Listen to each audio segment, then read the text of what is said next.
দীর্ঘদিন সংস্কারের অভাবে চলাচলে অনুপযোগী হয়ে পড়েছে ঝালকাঠির নলছিটি উপজেলার মোল্লারহাট তালতলা নলছিটি সড়কটি। ১৬ কিলোমিটার সড়কের অধিকাংশ জায়গা খানাখন্দে ভরা। সড়কটি দ্রুত সংস্কারের উদ্যোগ নেওয়ার আশ্বাস দিয়েছে ঝালকাঠির সড়ক বিভাগ। জেলা প্রতিনিধি ইব্রাহিম খান শাকিলের পাঠানো তথ্যচিত্রে বিস্তারিত জানাচ্ছেন শেখ ফাহিম। নলছিটি উপজেলার ৮টি ইউনিয়নের কয়েক লাখ মানুষের বরিশাল ও উপজেলা শহরে যাতায়াতের একমাত্র পথ এই নলছিটি মোল্লারহাট সড়ক। ১৯৯৮ সালে সড়কটি নির্মাণের পর কেটে গেছে ২৮ বছর।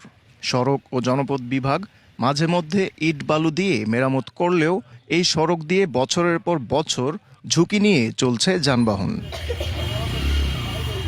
শুষ্ক মৌসুমে ধুলাবালি আর বর্ষায় জলাবদ্ধতার কারণে চরম ভোগান্তিতে এলাকাবাসী। তাদের অভিযোগ, সড়কটির বেহাল দশার কারণে ব্যবসা বাণিজ্য চরমভাবে ব্যাহত হচ্ছে। দীর্ঘদিন সড়কটি সংস্কার না হওয়ায় বিগত সরকারকে দুষছেন তারা। মোল্লারহাট পর্যন্ত অবহেলিত এই রাস্তাটা কয়েকবারই করবে, আমি যখন আমুক করতে দে নাই ফের শুধু কাটিয়ে নিয়েছে আমাকে এই রাস্তা। বরগুনার মানুষ, পট্টখালীর মানুষ, মোল্লারহাট, মহসুর সব জায়গার মানুষ দরকার।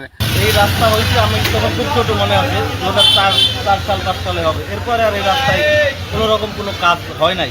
কোনো কাজ একটা মোটরসাইকেল নেওয়ার জায়গা নাই, এত খারাপ এই রাস্তাটা। দীর্ঘ প্রায় 20 বছর তারও বেশি হবে।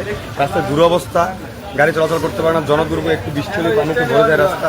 এই রাস্তা ভাঙ্গা, এই ব্যারিং ব্যাঙ্কে এই গাড়ির এটা ওটা সমস্যা, বিভিন্ন রকমের সমস্যা। সড়কটি দ্রুত সংস্কারের উদ্যোগ নেয়ার আশ্বাস দিয়েছেন ঝালকাঠির সড়ক ও জনপথ বিভাগের নির্বাহী প্রকৌশলী শাহরিয়ার শরীফ খান। নলছিটি মোল্লারহাট মহাসড়কে চলমান বর্ষায় এবং টানা বৃষ্টিতে বিভিন্ন অংশে পটহোল এবং খানাখন্দের সৃষ্টি হয়েছে। আমরা ইতিমধ্যে রিপেয়ার ট্রাকের মাধ্যমে এগুলো মেরামত কার্যক্রম চালু রেখেছি এবং আমাদের সামনেই পিএমপি মেজর সড়কের কর্মসূচিতে ঠিকাদারের মাধ্যমে সড়কটি সংস্কার করা হবে, এটি কর্মসূচিতে অন্তর্ভুক্ত হবে। এমতো অবস্থায় ঝালকাঠির জনগুরুত্বপূর্ণ ব্যস্ততম সড়কটি দ্রুত সংস্কারে কার্যকরী উদ্যোগ গ্রহণে সংশ্লিষ্ট কর্তৃপক্ষ ও সরকারের কাছে দাবি জানিয়েছেন স্থানীয়রা।